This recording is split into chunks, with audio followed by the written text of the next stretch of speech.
श्री शिवाय नमस्तुभ्यम। महाराज, आप सभी लोग जानते हैं कि 6 जनवरी को सकट चौथ का व्रत है और सकट चौथ का व्रत माताएं बहनें अपनी संतान की सुख समृद्धि और दीर्घायु के लिए और उनके अच्छे भविष्य के लिए रखती हैं। महाराज, इस वीडियो में हम आपको सकट चौथ की सरल पूजा विधि बताएंगे, जिस पूजा को करने के बाद माताएं बहनें अपने व्रत को खोल सकती हैं। सबसे पहले आप स्नान करके अपने ही घर में भगवानों के पास में एक अच्छा सा स्थान देखकर उस जगह को साफ करके और उस जगह पर चौकी लगा दे और लाल कपड़ा बढ़ा ले।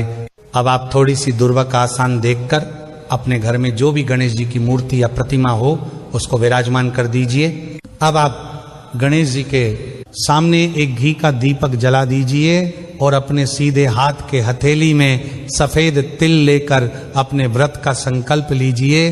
अपने बच्चों के लिए प्रार्थना करके और व्रत का संकल्प लेकर यह तिल गणेश जी के चरणों में छोड़ दें। सबसे पहले गणेश जी के ऊपर भाव रूप में थोड़ा सा जल छिड़के वस्त्र के रूप में मौली समर्पित करेंगे, जानू समर्पित करेंगे।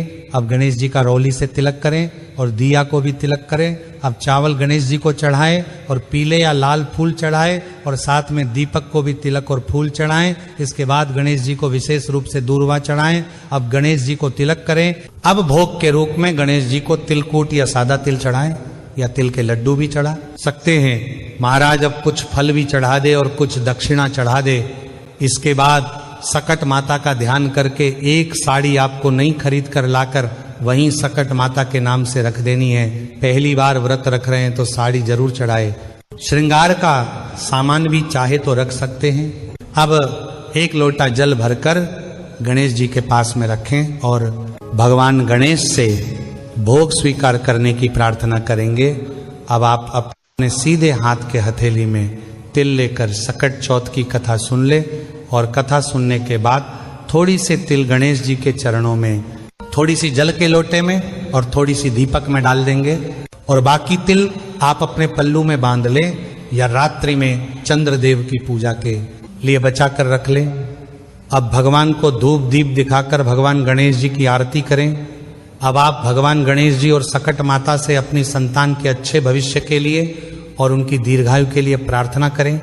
महाराज, इस तरीके से पूजा करने के बाद अब अपना जो जल का लोटा है जिसमें अपने तिल डाले हुए हैं, इससे आप सूर्य देव को अर्घ दे दे, क्योंकि ये पूजा आप सुबह के समय करेंगे। बाकी बचे हुए तिल आप रात्रि में चंद्रमा की पूजा के लिए पहले से रख चुके हैं। महाराज, इसके बाद में जब आपकी पूजा हो जाए तो आपने जो साड़ी और श्रृंगार की सामग्री रखी है, तिल और फल भोग के रूप में चढ़ाया हुआ है, दक्षिणा जो रखी हुई है, इन सभी चीजों के ऊपर जल चढ़ाकर इन्हें पूजा स्थल से उठाकर इसे बायने के रूप में अपनी सांस को दे दें। या आप ननद या जेठानी को भी दे सकते हैं या मंदिर में पंडिताइन को भी दे सकते हैं। अगर आपने साड़ी नहीं चढ़ाई है तो बाकी जो भी सामग्री चढ़ाई है वो आप बायने के रूप में दे सकते हैं। महाराज, कुछ लोग सुबह 10-11 बजे ही पूजा करके व्रत कथा सुन लेते हैं, पर कुछ लोग शाम 4-5 बजे करीब भी ये व्रत कथा सुनते हैं। तो आपके यहाँ जैसा होता है आप वैसे ही करें।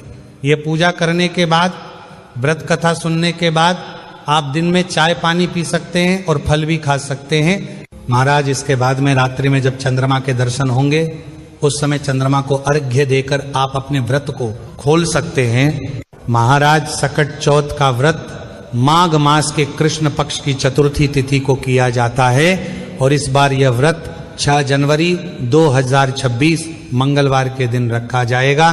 तो आप इस दिन व्रत रखकर इस व्रत का पूर्ण फल प्राप्त करें और हमने आपको सबसे सरल पूजा विधि बता दी है। बाकी आपके मन में कोई प्रश्न है तो वह आप हमसे कमेंट करके पूछ सकते हैं। और आप हमारी ये वीडियो कहाँ से देख रहे हैं कमेंट में जरूर बताएं। श्री शिवाय नमस्तुभ्यम। महाराज,